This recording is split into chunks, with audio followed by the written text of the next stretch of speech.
उत्तर प्रदेश के एक छोटे से गांव रामपुरा में एक गरीब किसान रहता था जिसका नाम मोहन था। उसके परिवार में उसकी पत्नी सीता और एक 16 साल का बेटा अर्जुन था। मोहन दिन रात खेतों में मेहनत करता, लेकिन फिर भी घर में 2 वक्त की रोटी मुश्किल से जुट पाती थी। एक दिन शाम को मोहन थकाहारा घर लौटा। पिताजी, आज कुछ कमाई हुई? अर्जुन ने पूछा। मोहन ने उदास होकर कहा, बेटा, इस बार फसल भी खराब हो गई। समझ नहीं आता भगवान हमारी परीक्षा कब खत्म करेंगे। अर्जुन अपने पिता का दुख देखकर अंदर ही अंदर टूट जाता था। उस रात उसने मन में ठान लिया, मैं अपने माता पिता की जिंदगी बदल कर रहूंगा। अगले दिन अर्जुन जंगल की ओर लकड़ियां काटने गया। वहां उसे एक बूढ़ा साधु दिखाई दिया जो प्यास से बेहाल था। गांव के कई लोग साधु को देखकर निकल गए, लेकिन अर्जुन तुरंत दौड़ा। उसने अपनी पानी की बोतल साधु को दे दी। साधु मुस्कुराया, बेटा, तुम्हारा दिल बहुत बड़ा है। अर्जुन बोला, बाबा, मदद करना तो इंसानियत है। साधु खुश हो गया। उसने अपनी झोली से एक पुराना नक्शा निकाला। इस नक्शे में एक खजाने का रास्ता है, लेकिन याद रखना, यह खजाना केवल सच्चे और ईमानदार इंसान को ही मिलता है। अर्जुन हैरान रह गया। गांव का अमीर जमींदार भानु प्रताप यह सब सुन रहा था। वह बहुत लालची था। उसने सोचा, अगर खजाना मिल गया तो मैं पूरे इलाके का राजा बन जाऊंगा। रात को उसने अपने आदमियों को भेजकर नक्शा चुरवा लिया। सुबह अर्जुन उठा तो नक्शा गायब था। वह बहुत दुखी हुआ। उसी समय साधु फिर प्रकट हुआ। बेटा, चिंता मत करो, असली रास्ता नक्शे में नहीं, तुम्हारे कर्मों में छिपा है। साधु ने अर्जुन को 3 परीक्षाओं के बारे में बताया। जो इन परीक्षाओं को पार करेगा वही खजाने तक पहुंचेगा। अर्जुन यात्रा पर निकल पड़ा। पहली परीक्षा, दया।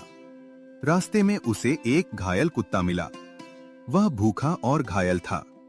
अर्जुन ने अपना खाना उसे खिला दिया। कुत्ते की जान बच गई।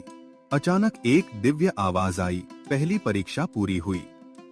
कुछ दूर जाने पर अर्जुन को सोने से भरा एक थैला मिला। वह आसानी से उसे रख सकता था, लेकिन उसने देखा कि एक बूढ़ा व्यापारी रो रहा है। मेरा सारा धन खो गया। अर्जुन ने तुरंत थैला लौटा दिया। व्यापारी की आंखों में खुशी के आंसू आ गए। तभी फिर वही आवाज गूंजी, दूसरी परीक्षा भी पूरी हुई। तीसरी परीक्षा, त्याग। अब अर्जुन एक पहाड़ी गुफा तक पहुंच गया। गुफा के अंदर एक चमकता हुआ दरवाजा था। दरवाजे पर लिखा था, जो अपने स्वार्थ का त्याग करेगा वही अंदर जा सकेगा। अंदर एक बूढ़ी महिला बेहोश पड़ी थी। उसे बचाने के लिए अर्जुन को अपना आखिरी पानी देना पड़ता। अगर वह पानी दे देता तो खुद प्यास से मर सकता था, लेकिन उसने बिना सोचे महिला को पानी पिला दिया। महिला उठी और अचानक एक देवी में बदल गई।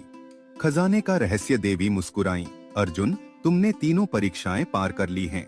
गुफा का दरवाजा खुल गया। अंदर सोना, चांदी, हीरे और अनमोल खजाना भरा पड़ा था। लेकिन देवी ने कहा, सबसे बड़ा खजाना धन नहीं, तुम्हारा चरित्र है। अर्जुन ने केवल उतना ही धन लिया जितना उसके परिवार के लिए जरूरी था।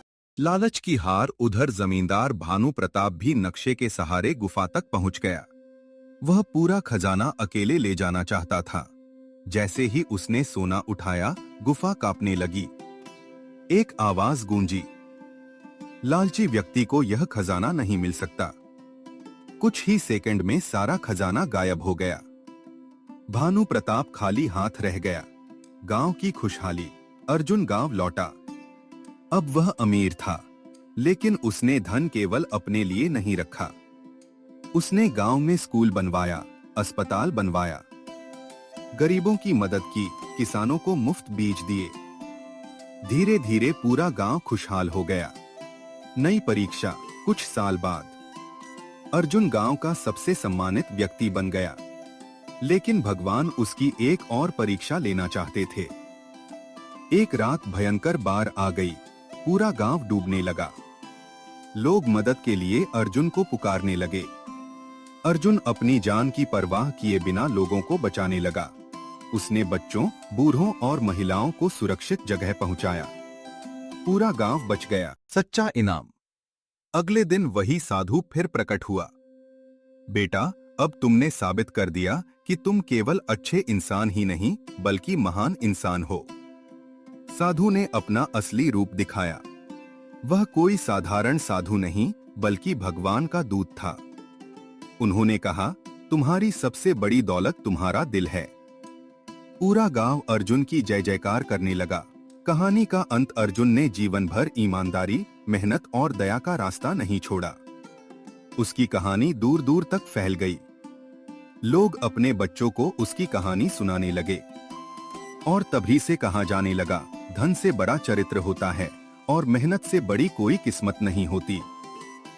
सीख, मॉरल। ईमानदारी, दया और त्याग करने वाला व्यक्ति देर सवेर सफलता जरूर प्राप्त करता है। लालच हमेशा विनाश की ओर ले जाता है।